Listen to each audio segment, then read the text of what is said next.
Howdy folks, it's Joe the Hunting Gear Guy, and this is the SBI or Spectre Ballistics 1022 chassis. It's the aluminum bit that's right here, and you bolt the rest of it on there. So you take your 1022 barreled action, you pop it in this aluminum chassis, you throw on a buffer tube and stock of your choice, grip of your choice, and there you go. And some different people get these for different reasons. Some of them get them because you get an adjustable length of pull. So for kids or something like that, when they have like little short like T-Rex arms, being able to squish up the stock like this is really nice because they're actually able to still pull the trigger. And it still works for adults because you can still pull it out. So that is really nice. You get a pistol grip, which some people prefer over the traditional rifle stock. And the other thing that this does is it uses not only the action screw at the bottom there, it also uses the through pins that go into the receiver to kind of like lock it into the chassis here, so that there won't be any wiggle with it. Some of the other 1022 stocks I have, they do have a bit of wiggle. If you were to press on the barrel, you would feel that there's a difference between the barrel and the receiver there. And it's not at the nut over here or that V block. It's actually in the receiver, kind of teeter-tottering where the action screw is. Whereas this really doesn't move at all. I can feel it moving on the stock here at the back here, but not really anything there. And that's because, again, it's locked in there with the action screw and there with kind of like Chicago screw, maybe. ARs use these screws that you lock on both sides to prevent walking. And in this case, it's used to really lock that receiver into the stock. So before we get too far, I'm empty here, so we're good to take a closer look. All right, we're going real close here. Now, one of the things I wanted to show you, it doesn't use a plate on the back. It's just round, so you do need to kind of center the buffer tube, and then lock down your castle nut as you're installing it. There's a gap there between the grip and the trigger, but I kind of prefer it. I got another. Oh, I should have kept it up here. I've got the Tapco stock, and it's got a grip that goes right up to the trigger guard. I find this better for length of pull and trigger. You can see there that I'm about a 90-degree angle with it. And if it was a lot closer, that trigger would be uncomfortably close, and I would basically be bending my finger back to get to it. So that gap does make it more ergonomic. It doesn't look fantastic. I don't know. I guess if you really cared, you could get like a plastic block or something like that to go in there. But that is a better length of pull than if that grip were too close. Along the front here, we got some M-lock slots. We've got some on the bottom. I've put in one of those push button quick disconnects that works off M-lock that you can get on eBay and that kind of thing for maple seed and for putting a sling on this thing. And it works great. This is a perfect spot, by the way, to in terms of where I want to hold a stock. I want to hold it right about here. So having that sling come out there and come across the back of my hand, perfect for maple seed and that kind of thing. This thing has a ton of space. This actually goes up here, so it doesn't look like it has as much as it actually does on the inside. But there's a garbage load of space on the inside there.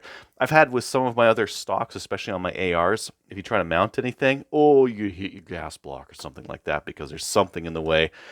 Whereas you can see, I've put that push button in there, and just a ton of room. So you could run a heavy barrel on this thing fairly easily, and it's still going to be free floated with lots of room in there. And that's really it. So we've got different ergonomics now because we've got a pistol grip on this thing, and we've got an adjustable stock. So that's all different. I do like the straight buffer tubes on these AR style 1022s.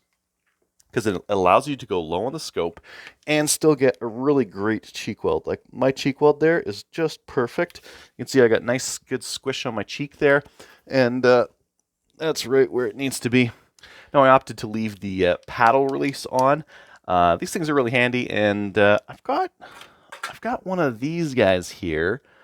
But I think if I put that there, it might just hit against the back of my, or the front of my grip there. So I don't think I'm going to use that on this guy. I'm going to opt for this paddle release instead. So when would you want to use a stock like this? Well, the factory 1022 stock, one of my beefs with it is that the stock comb, it goes down quite a bit.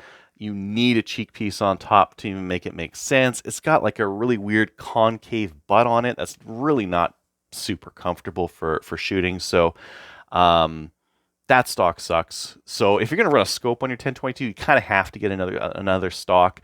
The Magpul 22 stock is fantastic.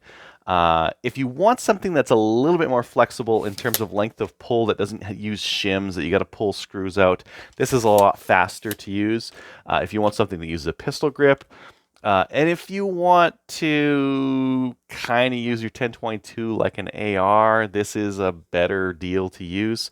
If you are worried about the movement between your action and your stock, not going to get any with this just because of that cross bolt and that action screw in there. So this is going to be a tighter fit, and there's going to be less movement with something like this. This is also going to work with a heavy barrel and all that kind of stuff. So you'll get those advantages as well. And disadvantages is the price. You know, this kind of stock has some price to it. I'll throw the price down here somewhere.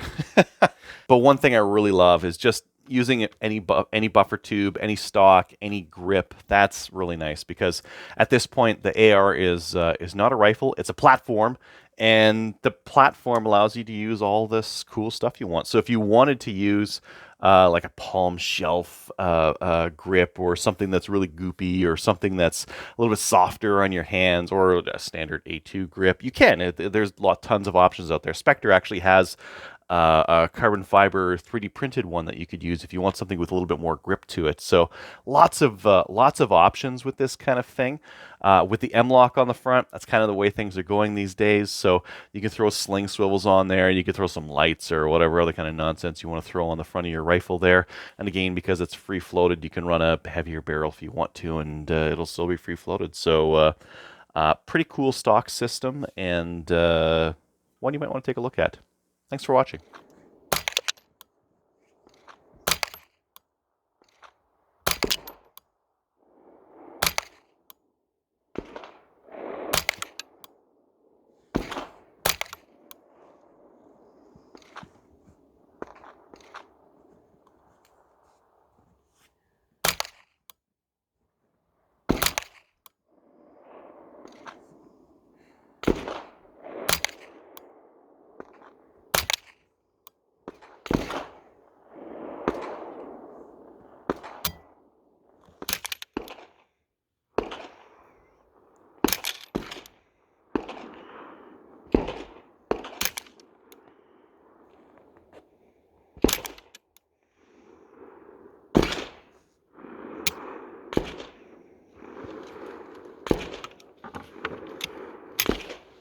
Wow.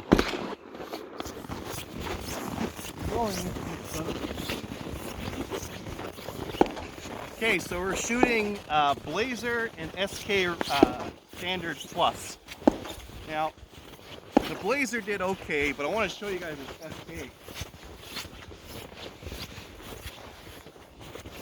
Top two groups here are Blazer. That's Blazer there. There's Blazer there.